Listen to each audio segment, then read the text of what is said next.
Why, hello there, friends. Just to let everybody know right off the bat, this particular video is being done for my longtime friend, Jonathan R. I can't tell. Quit filming me, fucker! I kind of missed that though. We just got back from the Cache La Plew Mountain Man Rendezvous, and during that rendezvous I explained how I made an alcohol burner out of a empty propane container. And I told him that I would sit down and record this and kind of, walk them through how I did this and light it off so you can all see just how efficient it is, at least for me.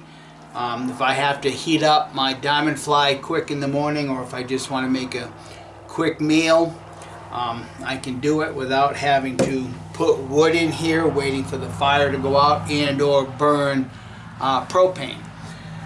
So to get started, find yourself one of these propane bottles that have the solid flat bottom.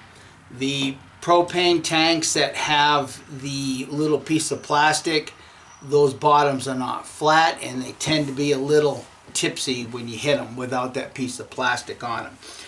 So what I did, Jonathan, is I cut the can.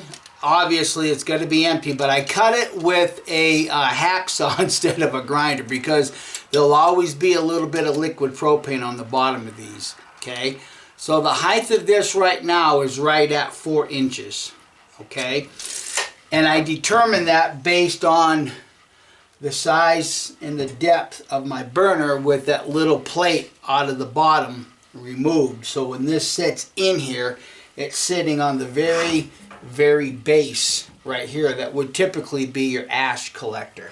Okay, so that's 4 inches right there. Now I know, Jonathan, you have a much larger brazier than I have, so you'll have to determine the height you want, but I'll give you everything that I've done as it fits with this particular brazier. Okay, now the internal can right here, that would actually be the reservoir to hold your alcohol and burn the 91% alcohol, or the yellow bottle of heat, the heat you would dump into your gas tank to dissipate the moisture that collects in the bottom of your gas tanks.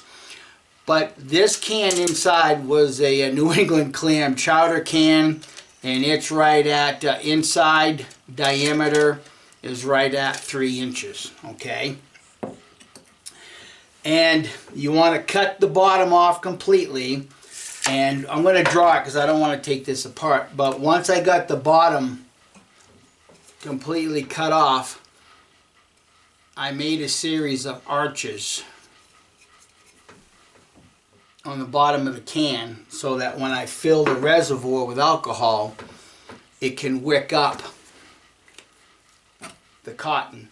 Now what I used was 100% denim, and what you want to do is I made it just a little bit longer and I folded the denim up underneath the bottom of this can, ever so slightly. Doesn't have to be a lot, but it just helps with the wicking process along with those notches. Okay, and I don't see the can, well, you might be able to see a little bit of it on the bottom.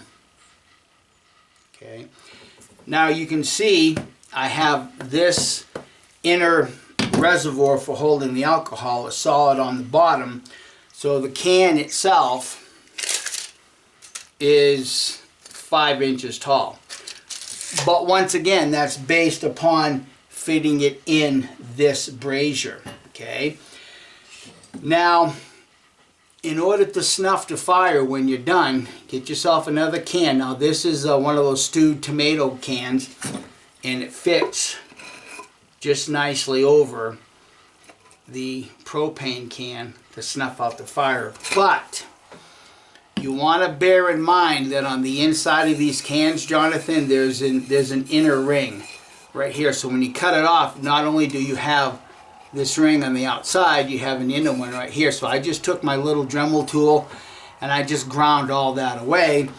And with that being ground away, as you can see, it fits perfectly to snuff out the fire.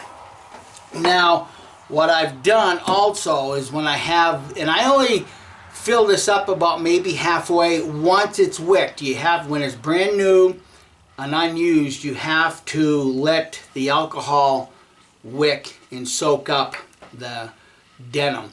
Now, as you can see, I've got it cut off just about flush right here. Okay. You don't need to go any higher than that because you're just going to be burning the material along with the alcohol. So you kind of want to keep it flush right here. Okay. Now you've noticed I probably got some holes. You've noticed that I have some holes on the side. If I need to get the can out of my brazier, I made a hook and I can just grab one of those holes and lift it out.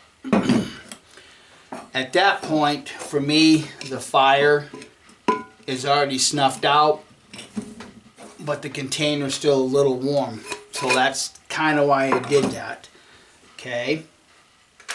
As far as that's concerned, you know, you can see, I hope, how many wraps of denim that I made to pick up the space to keep this tight. And that's what you kind of want to do. Just cut up enough denim, and it's thick enough to do.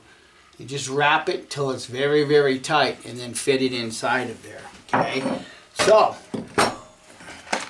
oh, the other thing that I was getting to, this piece of block wood, once I get some alcohol in the reservoir, I set the block on top of it, this wood. It floats on top of the alcohol. It just kind of helps prevent some of that heat and flame from getting to the reservoir. Now, before anybody thinks ahead, liquid alcohol does not burn. It has to be vaporized.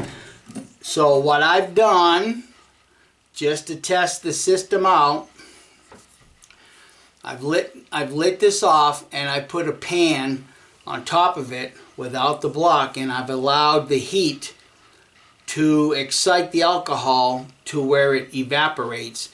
And I have observed that only the alcohol that's evaporating is burning. The liquid alcohol remains liquid.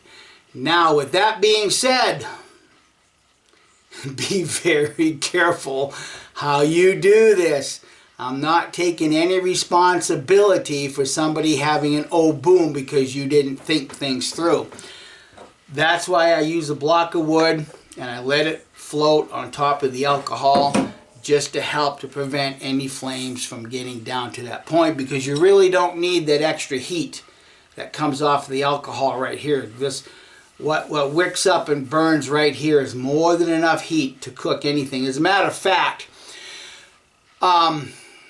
when I went on my elk hunt with my brother a year ago, I demonstrated this to my brother, and I actually roasted an entire pan of coffee beans, and I had no problems, and I did not have the block of wood on top because I wanted to show my brother that the liquid alcohol is not going to ignite. It needs to be a flame. So what I'm going to do now, Jonathan, is I'm going to go ahead and start soaking this, letting it wick up. And if you kind of want to help it along, you can take some of the alcohol and pour it alongside the wick right here. In fact, it'd go a lot better if I just got that little hole to spray. There we go.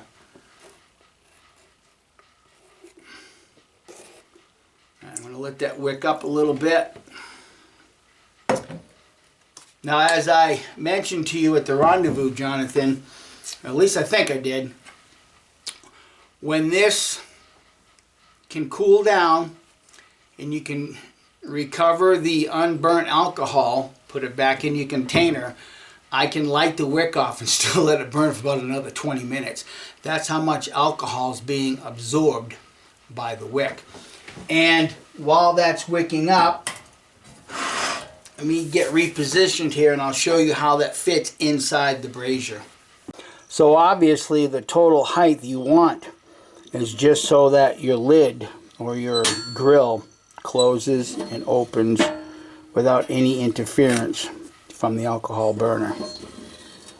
And at this point, I've already pre-measured it from the rim of the inner can to the bars on your grill here is 1 inch. But ultimately, what you want, the height of where your grate just clears. Okay? So you might be wondering how difficult it is to light this while it's inside the brazier. Well, obviously with a match, I don't go in like this. Your brazier should have holes cut in it somewhere along the way that you can actually stick a match in there. So let's see how easy this goes off.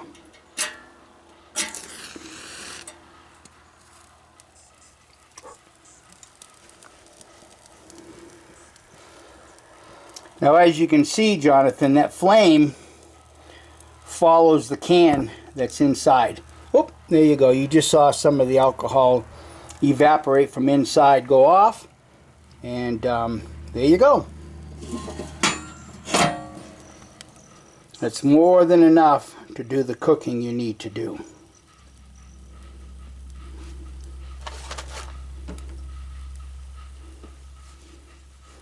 I'll show you snuffing it here.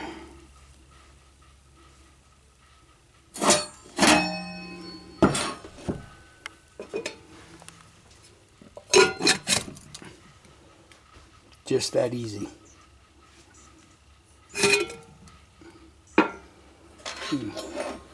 Get my little hook. And pull that out. Let it cool down. Recover the unburnt alcohol back into the container, and I'm ready to go for the next time. So Jonathan, I hope this works out for you. I told you I would do this video specifically for you, and there it is. Thanks for watching, and everybody have a wonderful day. Bye.